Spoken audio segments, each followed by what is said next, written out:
Hello happiness family. मैं doctor Parvatraj, psychiatry, psychotherapist and counsellor, मानसिक रोग, मनोविकार, व्यसन मुक्ति एवं सेक्सुअल मेडिसिन स्पेशलिस्ट। सन 2002 से इस मेडिकल फील्ड में मेरा अनुभव रहा है। क्या आपको या फिर आपके घर के किसी सदस्य को कोविड हो चुका है, लेकिन अभी भी थकावट, सांस फूलना, नींद न आना, घबराहट, चिंता, उदासी, किसी काम में मन न लगना, दिमाग का काम न करना, इनसे भी गुजर रहे हैं? तो आप पोस्ट कोविड सिंड्रोम नामक लक्षणों से गुजर रहे हो।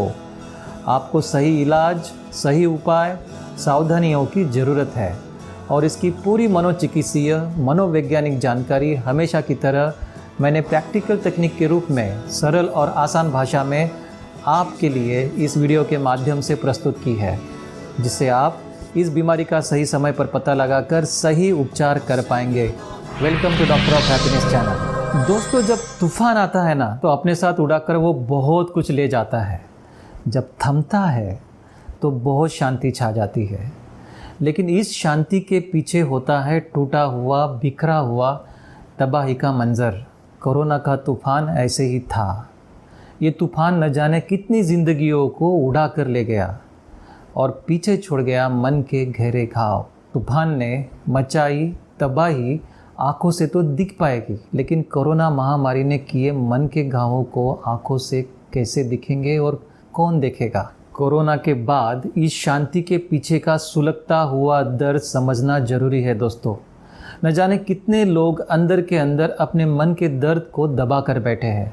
इन तकलीफ़ों को आज अगर संभाला नहीं तो इसका दूरगामी असर जीवन भर होते रहेगा, किसी शारीरिक या मानसिक बीमारी के रूप में। आज कोरोना से गुजरने के अनुभव के बाद होने वाली ऐसे ही मानसिक और शारीरिक लक्षणों यानी पोस्ट कोविड सिंड्रोम के बारे में हम जानने वाले हैं। इस वीडियो में हम जानेंगे कि क्या होता है पोस्ट कोविड सिंड्रोम, क्या आपको पोस्ट कोविड सिंड्रोम है यानी उसके लक्षणों को जानेंगे, क्यों होता है आपको पोस्ट कोविड सिंड्रोम यानी उसके कारणों के बारे में जानेंगे, कैसे इस पोस्ट कोविड सिंड्रोम से आप बाहर आ सकते हैं यानी इसके इलाज और उपाय के बारे में जानेंगे। क्या होता है पोस्ट कोविड सिंड्रोम? दोस्तों, कोविड होने के बाद में अगर हम टेस्ट करते हैं तो वायरस तो शरीर में होता नहीं है, फिर भी अगर बहुत सारी तकलीफ़ें हो रही है, शारीरिक और मानसिक तकलीफ़ें महीनों तक, हफ्तों तक हो रही है, तो उसे हम पोस्ट कोविड सिंड्रोम कहेंगे। क्या है पोस्ट कोविड सिंड्रोम के लक्षण? दोस्तों, अलग अलग लोगों में अलग अलग तकलीफ़ें नज़र आती है, अलग अलग लक्षण नज़र आते हैं। एक व्यक्ति में भी ये जो लक्षण होते हैं वो फ्लक्चुएट होते हैं, कभी कुछ लक्षण दिखते हैं, कभी कुछ लक्षण दिखते हैं। इसमें कुछ शारीरिक लक्षण होती है, शारीरिक तकलीफ़ें होती है, कुछ मानसिक लक्षण होते हैं, मानसिक तकलीफ़ें होती है। शारीरिक लक्षणों में जो प्रीडोमिनेंट पाया जाता है वो है थकावट। जैसे थोड़े थोड़े काम करने पर भी थकावट होती है, ये सबसे ज़्यादा पाया जाने वाला लक्षण है। एक फ़ोन भी अगर करना है तो भी थकावट महसूस होती है। बिस्तर पे पड़े पड़े भी करवट बदलने में भी थकावट महसूस होती है। कोविड ऑलरेडी जा चुका है लेकिन थकावट अभी भी कंटिन्यू है, तो ये पोस्ट कोविड सिंड्रोम का लक्षण है। शारीरिक तकलीफों में बाकी जो लक्षण पाए जाते हैं वो है सांसें फूलना। सब कुछ सही है, कोविड जा चुका है, फिर भी थोड़ा भी हम चलते हैं, थोड़ा भी हम काम करते हैं तो सांसें फूलने लगते हैं। कुछ लोगों में अचानक बैठे बैठे ही सांस फूलने लगती है। तीसरा कॉमनली पाया जाने वाला जो लक्षण है वो है तरह तरह के दर्द, बदन दर्द होना, सर दर्द होना, जॉइंट पेन होना, हड्डियों का दर्द, पेट दर्द, ये अलग अलग प्रकार के जो दर्द है, ये भी, इसको सोमैटिक कंप्लेंट्स कहते हैं, ये भी पोस्ट कोविड सिंड्रोम के लक्षण है। मानसिक तकलीफें कौन सी है?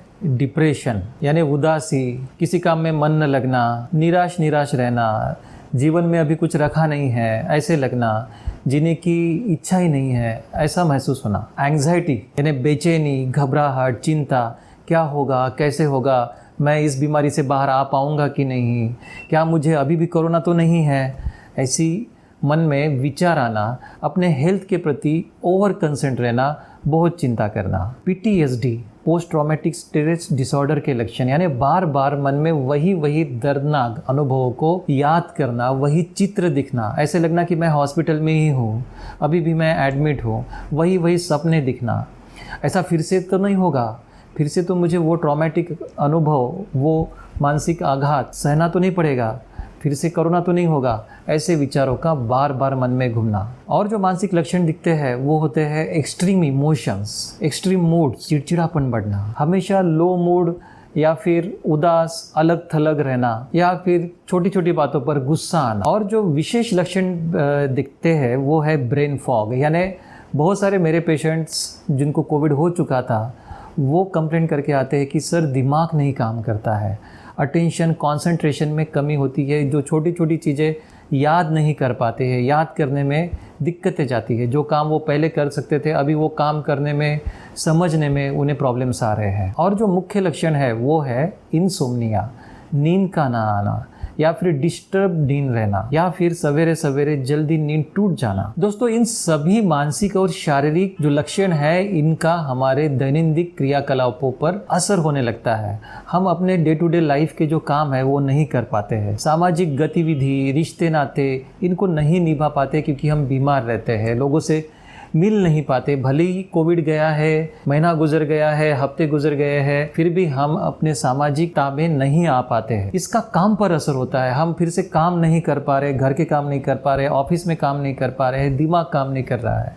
अगर आप स्टूडेंट है तो हम पढ़ाई नहीं कर पा रहे, पढ़ाई में मन नहीं लग रहा है, या फिर अटेंशन कंसंट्रेशन का प्रॉब्लम है, दिमाग में नहीं जा रहा है। यानी जब कोविड होने के बाद में जो तकलीफ़ें होती है जो आपके कुछ हफ्तों तक, महीनों तक रहती है और जिसका हमारे दैनंदिन जीवन पर, हमारे सामाजिक जीवन पर, हमारे ऑक्यूपेशन पर उसका असर होता है, तो हम इसे पोस्ट कोविड सिंड्रोम कहेंगे।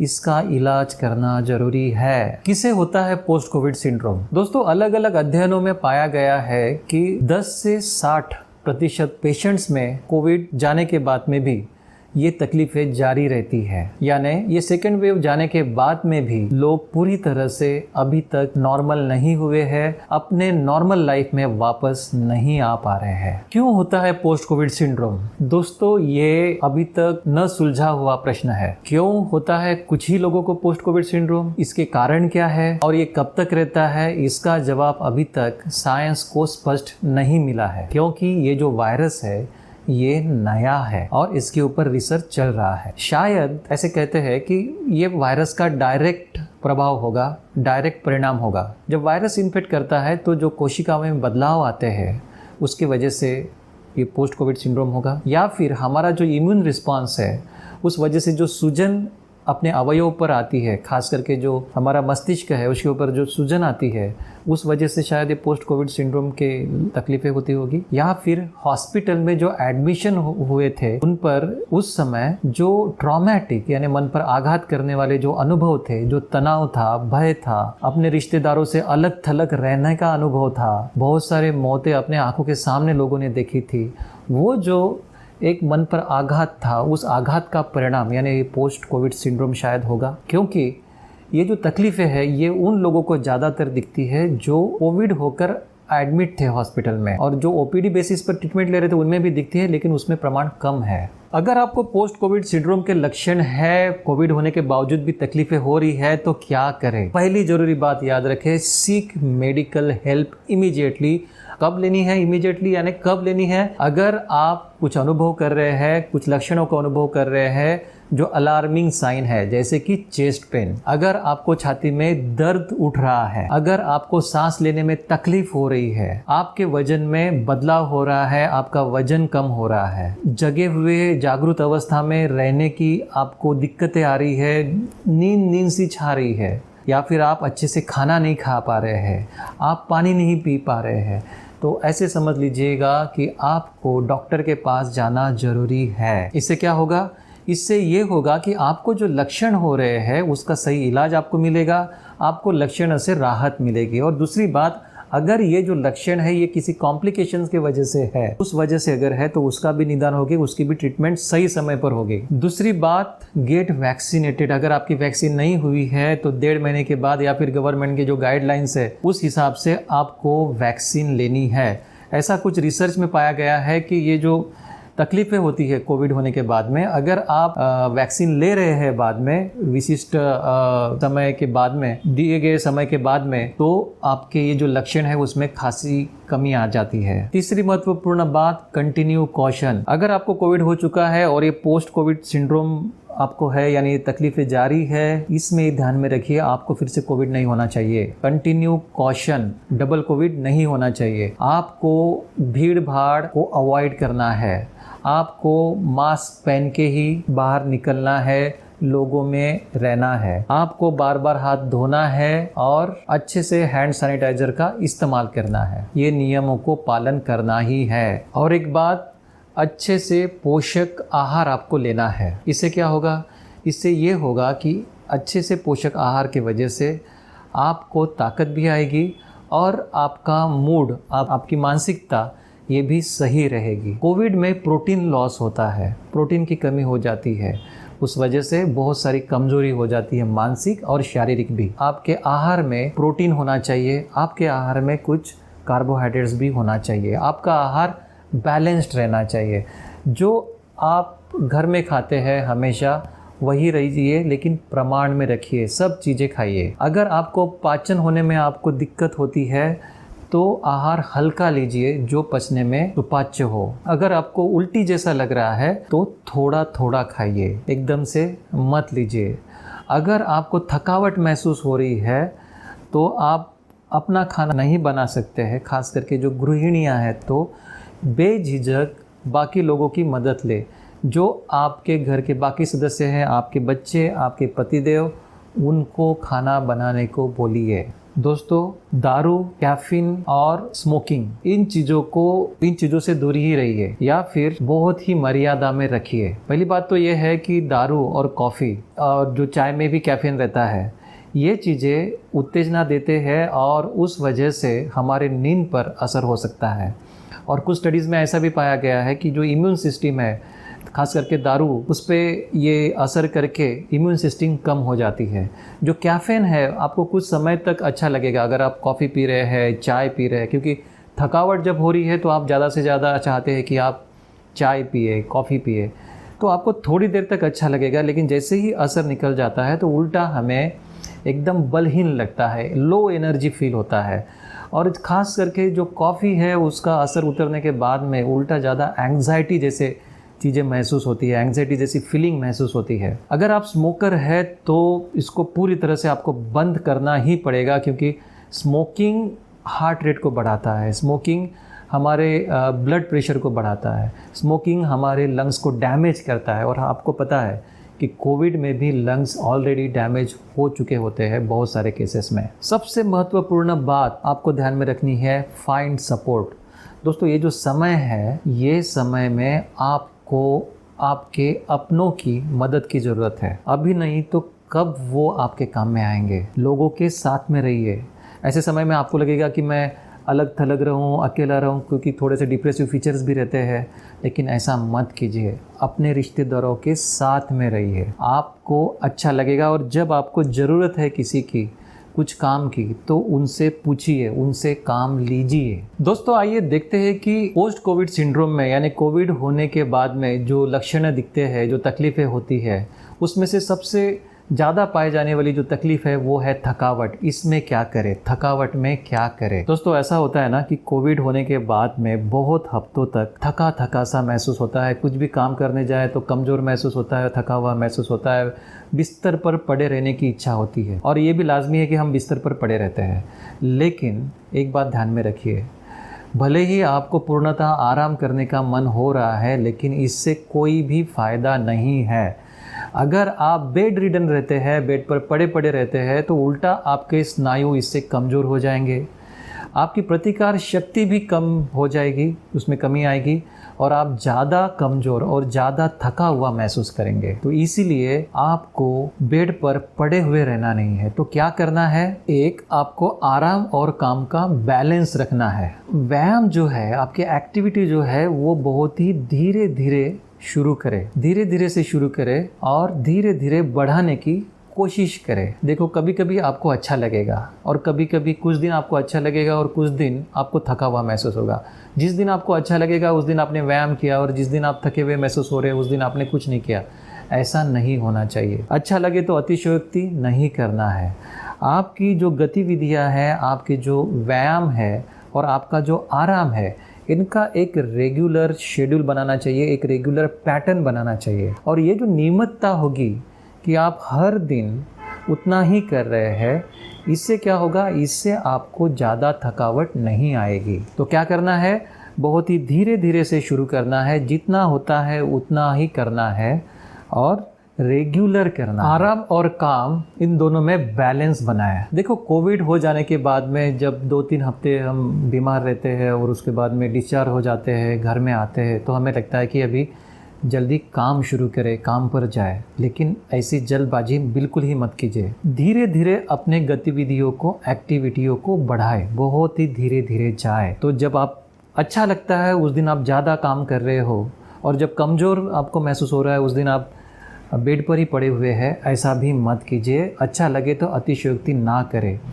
अपनी गतिविधियों को, अपनी एक्टिविटीज़ को, अपने कामों को एक रेगुलर पैटर्न में बनाएं। नियमितता आपको ज़्यादा थकाएगी नहीं। दोस्तों, हमने देखा कि आराम और काम में बैलेंस बनाना है, लेकिन ये जो आराम है, ये आराम कैसे करना है, ये इसका सही तरीके का आराम और रिलैक्सेशन होना चाहिए। दोस्तों, ये आराम यानी क्या? ये आराम यानी वो आराम जहां आप रिलैक्स्ड महसूस करें। आराम और रिलैक्सेशन यानी रिमोट, हाथ में रिमोट लेकर टीवी के सामने बैठना, या फिर मोबाइल के सामने बटन दबाते रहना और बिस्तर पर पड़े रहना, ये कोई आराम नहीं होता है। इससे हमें रिलैक्स्ड महसूस नहीं होता है। दोस्तों, ऐसे कुछ तरीके जिससे आप अपने शरीर में, मन में एक प्राकृतिक, गहरे, आरामदायक अनुभूति महसूस करें। उदाहरण, प्राणायाम, JPMR यानी Jacobson progressive muscle relaxation, mindfulness. ये जो मैंने रिलैक्सेशन की टेक्निक्स बताई है, ये सब एविडेंस बेस्ड, साइंस में प्रमाणित ऐसी टेक्निक्स है। ये सब आपको YouTube पर विस्तार से मिल जाएगी। ये आराम कब करना है? आराम रेगुलर ब्रेक्स में करना है। यानी जब आप काम कर रहे हैं तो बीच बीच में रेगुलर ब्रेक्स लीजिए।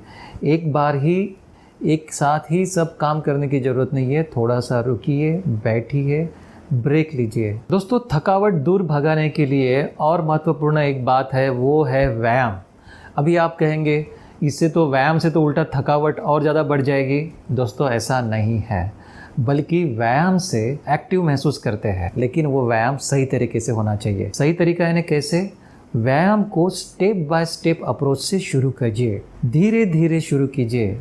आपका जो लक्ष्य है वो छोटा छोटा बनाइए और दिन ब दिन फिर उसे आप बढ़ा सकते हैं, जैसे आपकी कैपेबिलिटी, जैसे आपकी व्यायाम करने की क्षमता बढ़ती है वैसे। अगर व्यायाम करते समय आपको बुखार महसूस होता है, आपकी सांसें फूलने लगती है, स्नायुओं का दर्द होने लगता है, तो वहाँ रुकिए। ज़बरदस्ती अपने शरीर के साथ मत कीजिए। कौन से व्यायाम कर सकते हैं? आप शुरुआत कर सकते हैं कि एक छोटी सी वॉक लेने से, शॉर्ट वॉक लेने से। आप शुरुआत कर सकते हैं सिंपल बैठे बैठे खड़े होकर स्ट्रेचिंग करने से। दोस्तों, ये थकावट दूर करने के लिए और महत्वपूर्ण बात है कि मानसिक थकान लाने वाली चीज़ों से दूर रहिए। ये मानसिक थकान लाने वाली चीज़ें कौन से हैं? जैसे भीड़ भाड़ वाली, शोर शराबा वाली, बहुत तेज चमक धमक रोशनी वाली दुकानें, रोशनी वाली जगह, ऐसे जगहों से दूर रहने की कोशिश कीजिए। ऐसी जगह जाते हैं, ऐसे आवाज़ें सुनते हैं, ऐसे आँखों से देखते हैं, तो सिर दर्द होने की संभावना रहती है, बेचैनी होने की संभावना रहती है, दिमाग कुछ काम नहीं कर रहा है, कन्फ्यूज सा हो जाता है। तो क्या करें? ऐसी चीज़ें करें जिन चीज़ों से आपको मन की शांति मिलती है, आपको सुकून मिलता है। जैसे कि दोस्तों के साथ बात करना, हल्का म्यूजिक सुनना, या फिर जो बुक्स आपको पसंद है, ऐसे ऑडियो फॉर्म में मोबाइल पर ऑडियो बुक्स अवेलेबल है, ऐसे ऑडियो बुक्स को सुनना। दोस्तों, इस थकावट के मामले में एक बात बिल्कुल ना भूले, थकावट डिप्रेशन की बीमारी का लक्षण हो सकता है, तो डिप्रेशन का इलाज करें। डिप्रेशन में अक्सर पाए जाने वाला ये लक्षण है थकावट, कमजोरी, थोड़े थोड़े काम करने के बाद में एकदम थका हुआ महसूस करना। तो क्या करें? डिप्रेशन का मेरे जैसे किसी साइकियाट्रिस्ट के पास जाकर इलाज कीजिए और लोगों से जुड़े रहिए, अलग थलग मत रहिए।